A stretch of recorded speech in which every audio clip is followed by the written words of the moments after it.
What's going on, Internet? nerdlocker.com with this week's comic book reviews, and I'm starting off with The Winter Soldier, The Bitter March, #2, written by Rick Remender. First issue was awesome because we just get a little taste of the Winter Soldier in action as a Russian assassin.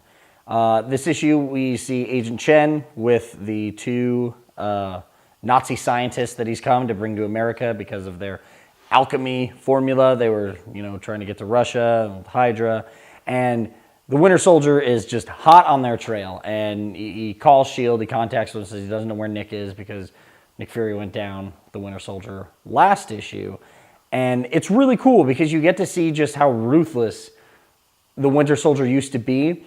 But there's a scene where he's about to shoot.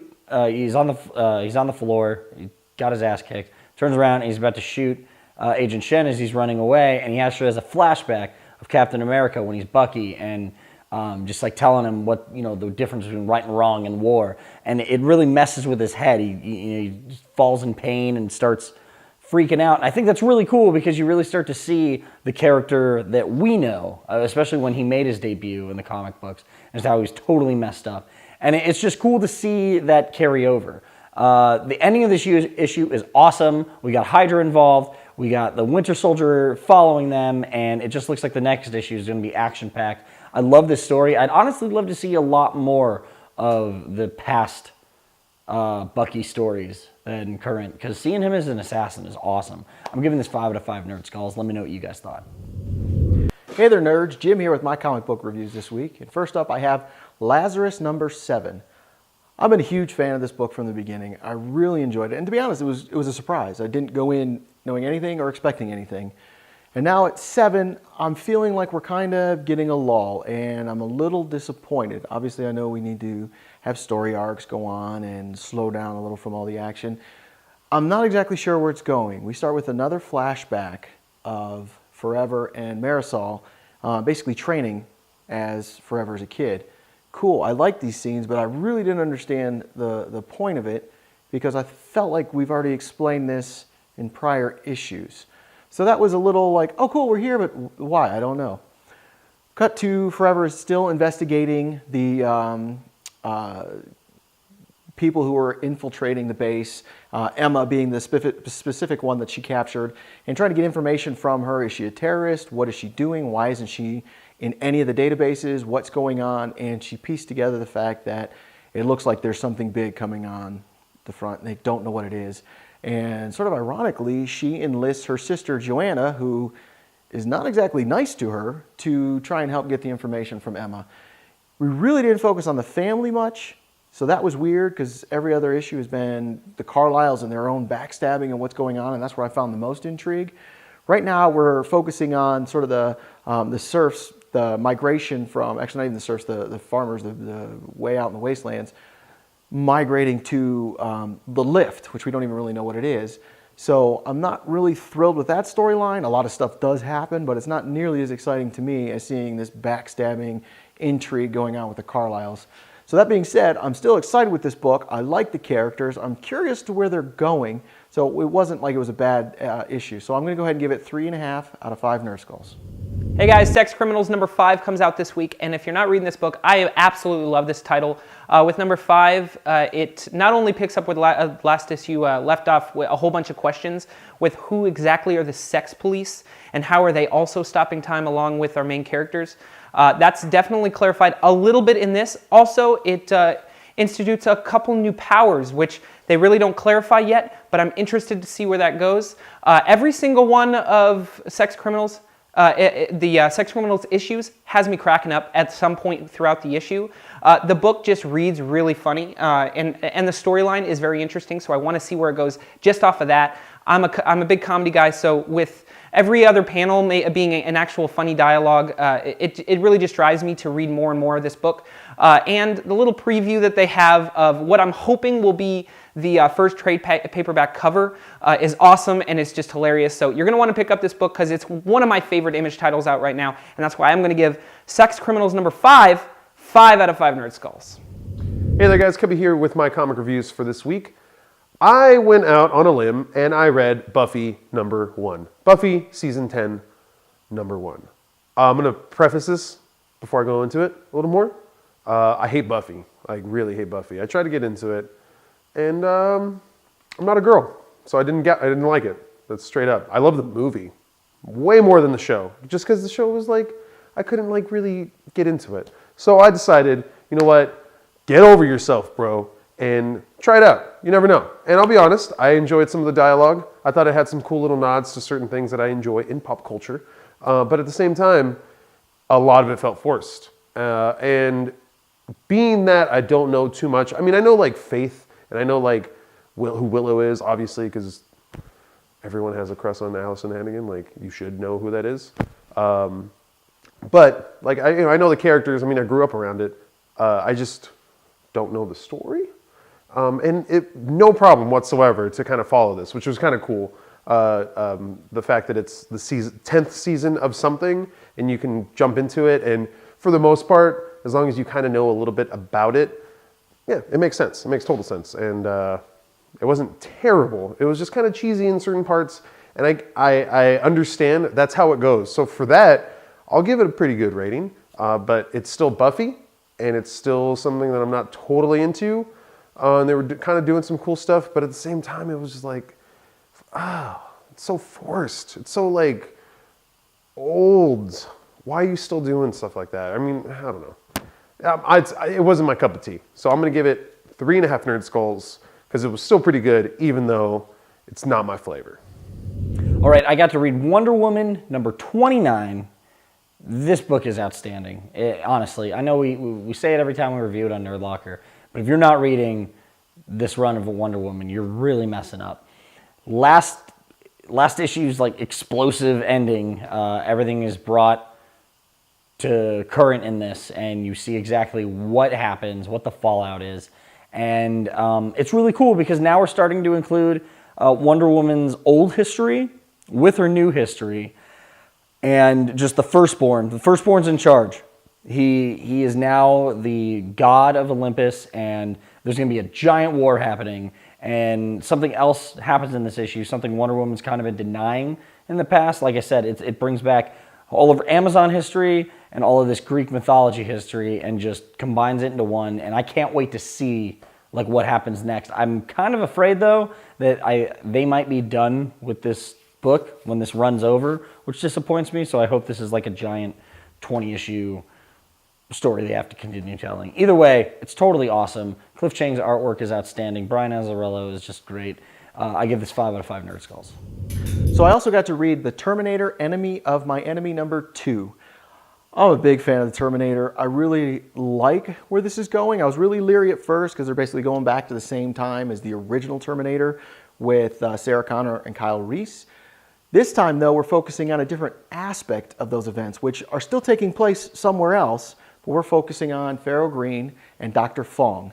And it's really cool because it's essentially the same thing that happened with Kyle Reese and Sarah Connor, in that Pharaoh has to apprehend Dr. Fong. And originally she's supposed to do this as sort of a bounty hunter trying to capture her and turn her over. But now that she's been attacked by a Terminator, something's going on. She wants some answers. She abducts Dr. Fong, tries to get some answers, and here comes the Terminator again, as they do. And it's very cool to see this basically told from a different sort of view than the Kyle Reese, Sarah Connor stuff. But then we also see that there's a larger entity corporation involved that also wants Dr. Fong, that so far we don't think has anything to do with the Terminators, and certainly doesn't have to do with anything with Pharaoh, although I think Pharaoh and this organization have some kind of relationship that's not good. So I'm very curious to see where this goes. I don't want to give anything away. Please read it. I'm going to go ahead and give it 4 out of 5 Nerd Skulls. All right, guys, so I also went out on another limb and read another number 1, Sovereign number 1. I really didn't know what to expect with this book. Straight up, like it was just, I'm gonna read this one because it's different. But it was a lot of the things that I like in comics, in stories in general, kind of like sci-fi, a little bit of magic, fantasy things. Like you really don't know what the hell's going on at all. It just kind of throws you into it, unless it's something that's picking up off of something that I totally don't know about, and which I'm going to research it a little more and delve into that, because it was I just had a lot of questions. It opens up with certain things happening, and the way the story progresses, it cuts into different I wouldn't say vignettes, but like different little aspects of the story. It seems like the overall story. So I'm excited to see where that goes, and I want to see what happens with it, but I'm kind of clueless as to what it is now. The writing was still pretty sweet, and there was like just concepts and times and places and characters that, you know, I don't really know, and I'm pretty sure that's how it's supposed to be because it's a number one. But yeah, it's still really interesting and really cool. The art style was really, really awesome. Really dirty and gritty, but at the same time, it had like a, I don't know, it was just like very cartoony, almost like Jeff Darrow, but like bulky. It was cool. Totally my style. I'm gonna give it 4 out of 5 Nerd Skulls, and you guys should check it out. Hey fellow nerds, Jasper here, and I just read the final issue of Animal Man, issue 29. This was a sad but joyful story told by the eyes of his daughter, Maxine, as she pretty much explains the whole, story of Cliff on his whole disappearance and plausible death to Animal Man becoming who he is and, why he does what he does. It was a great little goodbye to the whole, 29 issues. But overall, it was really cool. It was, not necessarily very action-packed or anything like that, but it was just more heartfelt and more touching. So I'm giving this a 4 out of 5 Nerd Skulls. Definitely check it out. All right, I got to read Batman and Aquaman, number 29, the next team up in the Batman and Robin series that we've been seeing. And Batman is going after Ra's al Ghul because, as we know in the other Batman comics, if you've been reading, after Damian and Talia died, Ra's al Ghul came and took their bodies, and he's going to try to do what he can with them, and Batman is just not having any of that. He's still really suffering the loss of Damian, and something happens in this issue that's really, really, really messed up. It's cool seeing Batman and Aquaman team up because you I wasn't connecting the dots until you read the issue and you see how it actually plays into what we've been reading in Morrison's Batman and Robin and this. It was a really cool connection here. But you really see how messed up Bruce still is with the death of Damian because he has to fight an army of abandoned Damian clones, and it's really dark and really awful. But that's what I love about this book. Even with the Two-Face storyline and everything before, they really have kept with a darker theme in this, and I just think it's badass that they're including all these other points of other stories in this to make them all relevant. I would definitely suggest picking this up if you haven't been. This is a perfect jumping on point. I'm giving this 5 out of 5 Nerd Skulls. And I also got to read Daredevil number 1. I'm a huge fan of Daredevil. Yes, I came into Daredevil in the 90s when he had the armor outfit and everybody just disregards that. I don't care. I think he's a fantastic character. I love what Kevin Smith did with him. I think it's just fantastic. But I haven't read him in a while, and I've heard that he's been fantastic, great, and all this. So thanks to Brandon, he caught me up. And now we have Matt Murdock in San Francisco. And it's really cool. And I'll be honest, I was skeptical, but it's really cool because he's a total fish out of water. You don't realize he's been in New York his whole life, specifically Hell's Kitchen. He knows that city. In and out, he knows it. Now he's in a completely different city, and it's not even close because if you know the West Coast at all, the cities are sort of spread out. They're not close together. So just him flying, slinging back and forth between building to building, it's not going to happen because they're too far apart. And they address that, and it's cool. And it's cool that he doesn't know the city. So he's basically got an earpiece talking to somebody to get him where he needs to go. And it's cool. But it's also a hindrance because that earpiece takes away some of his powers. So it's an interesting dynamic. The story, man, rip your heart out of your chest story. It's unbelievable that, one, somebody can even think about this, and dear God, I hope it never happens, but it's heartbreaking if this had happened, but luckily Matt Murdock's there to save the day. So I highly recommend you check this out. It's nice to see him getting integrated into a new city. He's obviously going to have to do a lot more to become familiar with San Francisco. I can't wait to see where this goes. And my favorite part, Matt Murdock is finally known as Daredevil in a good way. It was always seen as a threat to him and the people he knew, but now it's a good thing. I'm sure it'll come and bite him in the ass, but right now it's a good thing, and that's nice to see. So I highly recommend this book. I'm going to give it 5 out of 5 Nerd Skulls. All right, guys, so I got to read Thor, God of Thunder, number 20. Badass is one way to describe this comic book. If you don't know what's going on, Thor is trying to impress his eco-friendly environmentalist girlfriend kind of thing that he's totally into at the moment because he has a million girls that he can bang because he's millions of years old. Either way, he's trying to impress her, so he does some really cool stuff because he's Thor and he's awesome and he just has this cool swag about him. Yes, I use that. I don't care because that's Thor. It's totally what he does. But the other part of the story, which is actually, it's just crazy how it's two different things going on and they're both kind of like playing into each other. But they're very, very, very different, at least in the beginning, in the way that it's going on. Old Thor, which we were introduced to in the beginning of like this whole series, is kind of like talking down Galactus from eating a completely decimated and wasteland of Earth. And they have a cool little banter going on, and of course it ends with old Thor doing something incredibly badass.